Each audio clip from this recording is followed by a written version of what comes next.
Como que nós vamos iniciar uma pesquisa? Como que isso se dá inicialmente? Passo 1. Qual será a sua fonte? Recursos de pesquisa, isto é, você trabalha com algum tipo de consultoria? Econet, IOB, Fiscosoft, Busca Legal, ou não tem nenhum e basicamente você vai no modelo raiz, por assim dizer. Vai entrar então no regulamento do ICMS ou regulamento que traz as normas estaduais ou as leis que regulamentam um determinado tributo. Quais são os recursos que você ali possui? Defina esse ponto também importante, mas já antecipadamente eu sempre coloco. Dá para fazer as consultas sem nenhum tipo de consultoria? É possível, mas obviamente que o tempo e a demora vai ser maior. Quando você tem mais recursos que te favorecem a conseguir encurtar esse tempo, seguramente melhor. Kleber, mas qual é a consultoria melhor? A melhor consultoria é aquela que você consegue interpretar mais adequadamente e se sente mais confortável. Então, sendo objetivo, eu particularmente me adapto muito mais com a Econet, mas, por exemplo, a Grazi, ela funciona melhor e tem mais recursos para usar a IOB. Eu também uso a IOB, eu gosto da IOB, não tenho nada contra, mas me sinto mais confortável com a Econet. Portanto, é uma questão mesmo de você se sentir mais alinhado. Ou seja, todo tipo de plataforma ela é muito bem-vinda, mas nós temos que usar na sua potência. E, a depender de cada uma, você se sente mais à vontade. Em frente, nós temos uma outra técnica de como pesquisar, que é o famoso Ctrl+F. Ctrl+F, palavra-chave.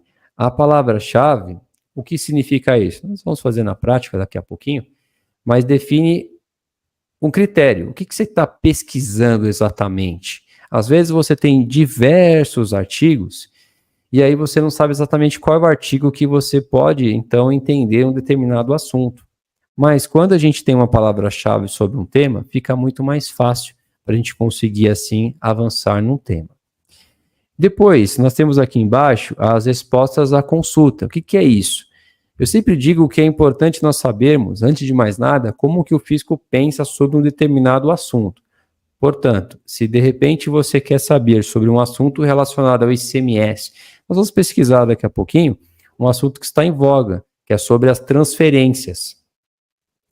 Como que tributa as transferências?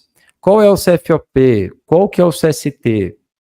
Então, antes de nós, então, buscarmos uma definição, existe sim espaço para nós conseguirmos pesquisar o que o Estado ou o que a federação pensa sobre uma temática. E a partir dali nós conseguimos tirar nossas impressões. Então é uma forma também bem eficiente. E chegando aqui à parte em final, mais de contextualização, e aí sim nós vamos para a prática, mostrando um case real, como que a gente funciona e quais são os recursos que a gente pode de fato adotar, nós temos aqui a parte da execução e entrega. Ponto de partida, pessoal, é a contextualização do tema. Parece bobo, mas assim, imagine você numa conversa onde simplesmente as pessoas elas já acabam iniciando a falar em um determinado tema. Você concorda comigo que você está, talvez, vivenciando aquele assunto? E para você é algo que é claro. Só que quando você escreve ou quando você inicia um assunto, sem contextualização, fica solto.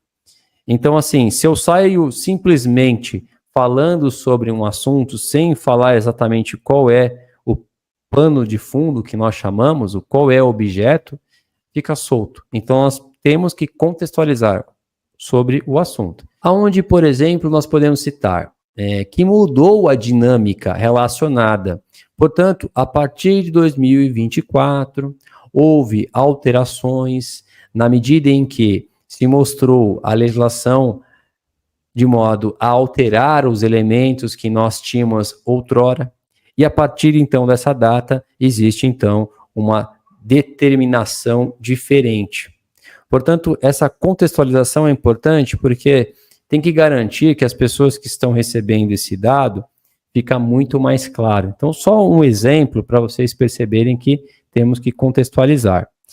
Depois, no ponto seguinte, nós temos a exposição das fundamentações legais com comentários interpretativos. Portanto, na sua fala, ou seja, na sua escrita, é muito importante você estar preservado por um texto legal.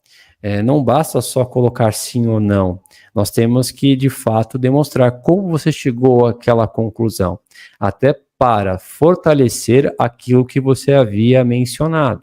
Portanto, pode ser que, eventualmente, o que você está colocando seja algo inapropriado. Inclusive, eu vou te mostrar para vocês um caso prático, onde nós tínhamos enviado uma resposta para um determinado cliente, e aí, em dado momento, aconteceu um lapso de entendimento, mas que eu tive, então, entendimento baseando-se numa legislação. E no final, qual foi a entrega? Demonstrado que não foi isso retirado da minha cabeça, mas que eu retirei uma interpretação baseada num texto. Então, mesmo que se prove sequencialmente que não é o melhor caminho, pelo menos você sabe que você tem um texto legal que você teve como base. Porque caso você não tenha esse tipo de comportamento, o que fica é só a sua narrativa. E a narrativa é muito complicada, sabe? Quando você tem acesso a um colega que manda eventualmente um WhatsApp para que você possa ter um dado. Então isso é frágil. O importante é nós termos um texto legal e a partir dali fazer a sua interpretação, tá bom? E por fim, nós temos aqui a conclusão objetiva. Aí neste ponto, sim, vocês perceberão que eu vou mostrar um relatório já pronto, que é direto, aonde eu quero colocar em poucas linhas tudo o que eu quis falar.